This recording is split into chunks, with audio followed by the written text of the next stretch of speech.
everyone, I am Ayushi Gandhi and today we are going to talk about one of the global environmental issue named as acid rain.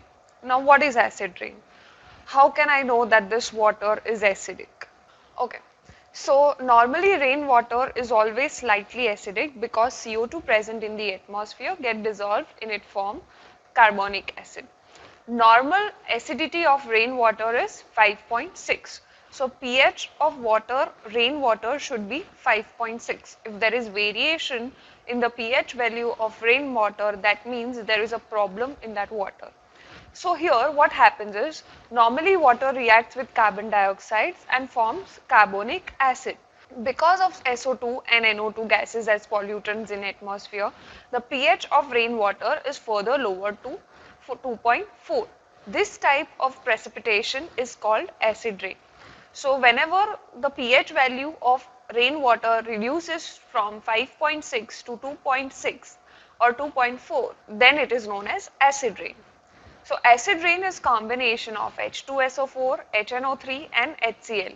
So what does that mean? That rainwater is acidic when the pH value is 2.4 or less than 5.6, then the rainwater is known as acid rain. How acid rain is formed? Acid rain is formed majorly due to these two pollutants, sulfur dioxide and nitrogen dioxide. Okay, what happens here is, you can see in the figure how acid rain is formed. So acid rain is formed while where automobiles releases nitrogen oxides in the atmosphere. Sulfur oxides and nitrogen oxides are also released by industries. These sulfur oxides and nitrogen oxides will react with water vapor present in the atmosphere, and that will result into formation of sulfuric acid and nitric acid, and that rainwater is damaging the environment. So that is how acid rain is formed. Now, what are the causes of acid rain? So there are natural causes and there are anthropogenic causes. That means man-made causes. So what are the natural causes of acid rain? So the natural causes of acid rain are volcanic emission, biological process and lightning. And man-made causes of acid rain are factories, as we have seen in the figure, motor vehicles which releases nitrogen oxides and sulfur oxides in the atmosphere, coal-based power plant which releases sulfur oxide to a larger amount in the atmosphere, domestic fires, smelters, these all are the causes of acid rain because they releases nitrogen oxides and sulfur oxides in the atmosphere which are forming acid rain in the environment.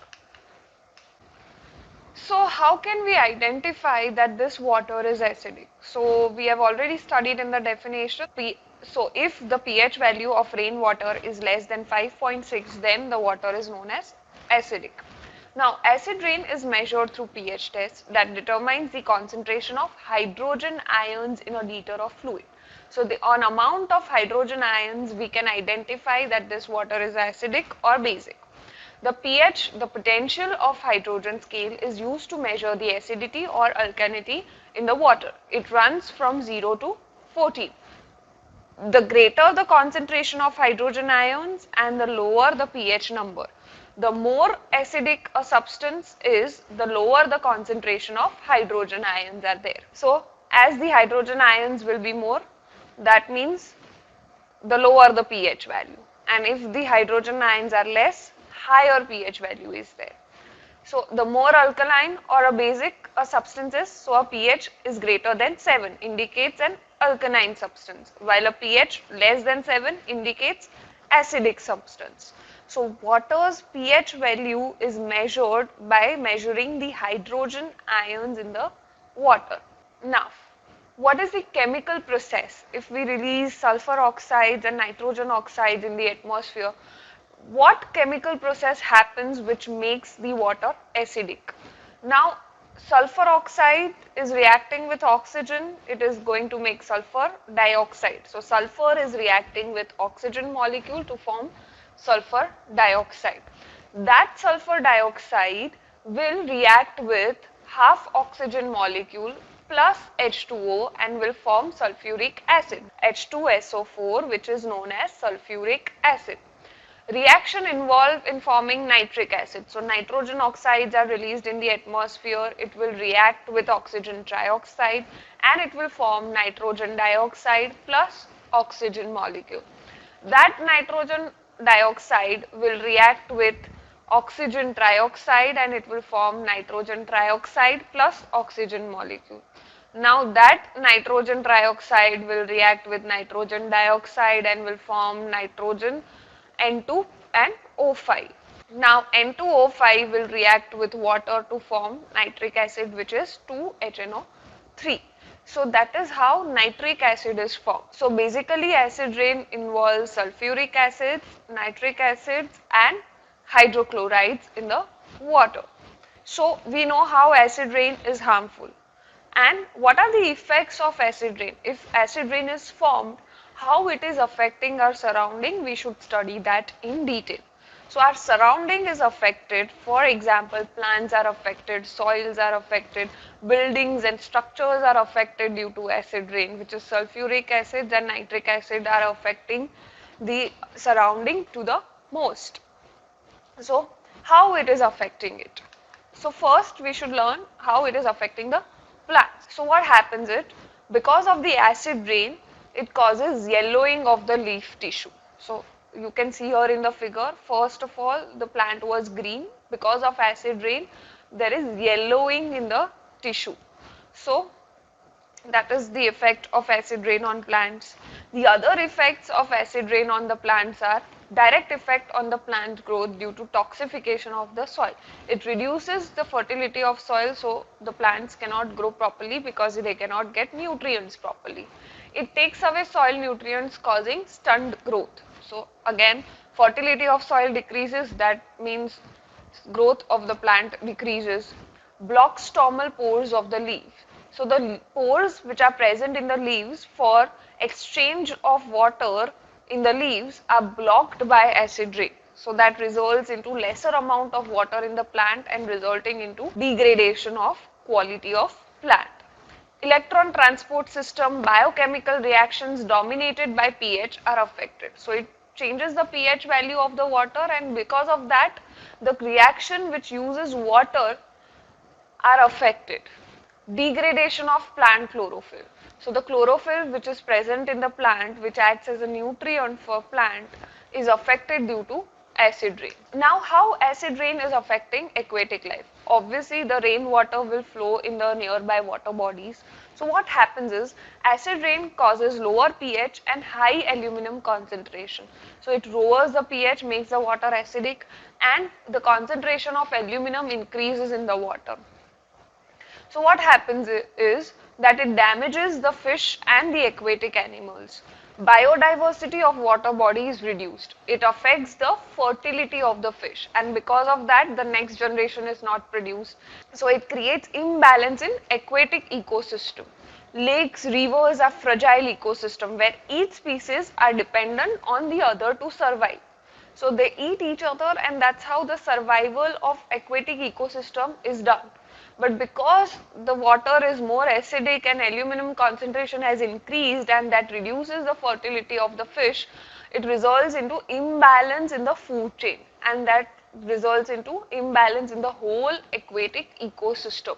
If one disappears, the other two disappear. So they are dependent on each other. If one species are affected due to acid rain, then the other are also affected due to that. And then if we are eating the fish, the toxic elements are also entering our body. So that is affecting human beings also indirectly. Now, how it is affecting the soil? Acid rain damages soil biology and chemistry. Microbes not able to tolerate low pH value die. Upper fertile layer of soil is affected as essential nutrients are leached away from the soil. As sulfuric acids and nitric acid, HNO3 and H2SO4 are very reactive. So what happens is that they react with the nutrients present in the soil and reduces the amount of nutrients present in the soil. So it decreases the fertility of the soil. Now, acid rain is also affecting human health. How they are affecting human health?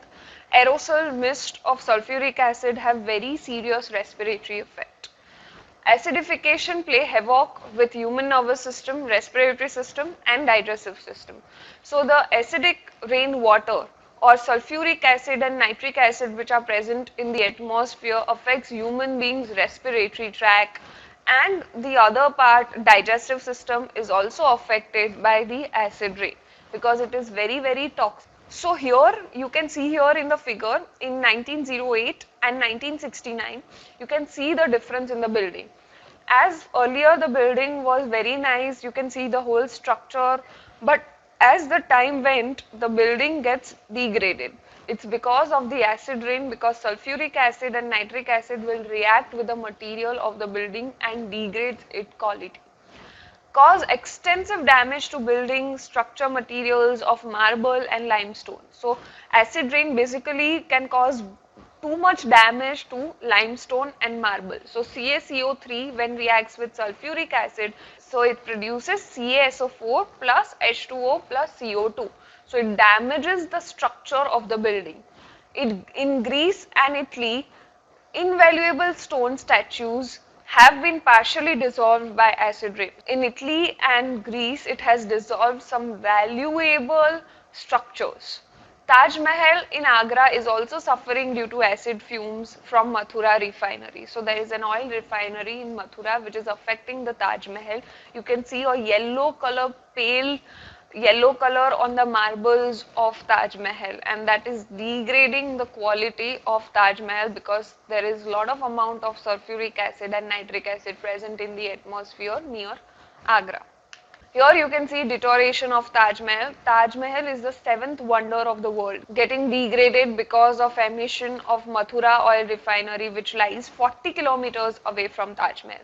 The oil refinery emits 25 to 30 tons of SO2 daily in spite of using low sulfur fuels. So even if they are using low sulfur fuels, then also 25 to 30 tons of sulfur is emitted in the atmosphere, and thereby it is affecting Taj Mahal and degrading its quality. The amount of degradation caused by acid rain is too much. So we should have some control measure. How we can control the degradation caused by acid rain? So first of all, clean combustion technologies. So mostly automobiles are emitting nitrogen oxides in the atmosphere. So first of all, a technology should be developed which emits less amount of sulfur or nitrogen oxides in the atmosphere. Using pollution control equipments. Replacement of coal by natural gas or renewable energy resources. So coal emits lot of amount of sulfur oxides in the atmosphere. So replacing coal by some other renewable source of energy, then it will help in controlling acid rain. Liming of lakes and soils. So when there is lot of amount of acid rain in our surrounding, then we can do liming process. Liming is a chemical process which helps in reducing the acidity of the water. Formulate the policy framework for reduction of sulfur dioxide and other acid rain causing gas emission. Support a set of sub-projects that promote cleaner production and reduces acid rain and air pollution to improve the environment. So there should be certain policies which helps in reducing the amount of sulfur dioxide in the atmosphere. Now we can see some alternatives to control acid rain. So alternatives to control acid rain are using soft coal. So what happens here? The coal has lower amount of sulfur oxides present, so that will reduce acid rain. Then liming is one of the method. Liming process is done in lakes mostly to reduce the acidity of the water. The chemical reacts with the water and reduces the acidity of the water. The process of adding lime or carbon hydroxide, a base to acidified lakes. Now, what are the other energy resources which can help to reduce acid rain? So, we can use newer technologies or renewable technologies like solar energy to produce electricity. So, that will reduce the amount of coal used for generating electricity. Then you can use wind energy to generate electricity, hydroelectric energy to generate electricity. So that will reduce the amount of coal utilized in generating electricity and thereby reducing the amount of sulfur oxides in the atmosphere. Thank you for watching this video. In today's lecture, let us revise what we have done.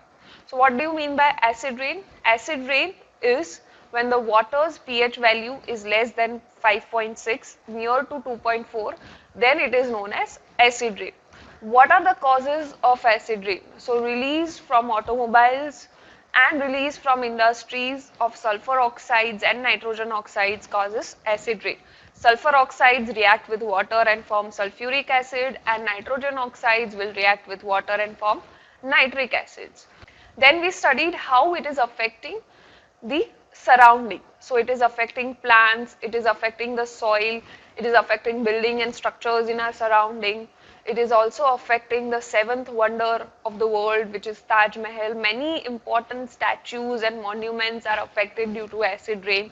So we need to control acid rain. So what are the control measures? So we can use cleaner technology, using alternative materials, using alternative coal, which has less amount of sulfur oxides in it. Liming is also one of the techniques which reduces the acidity in the lake.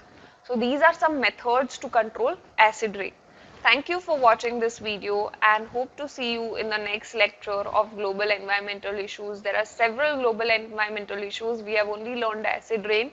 There is climate change, greenhouse effect and ozone layer depletion. These are some global environmental issues which one should take care. Thank you for watching this video.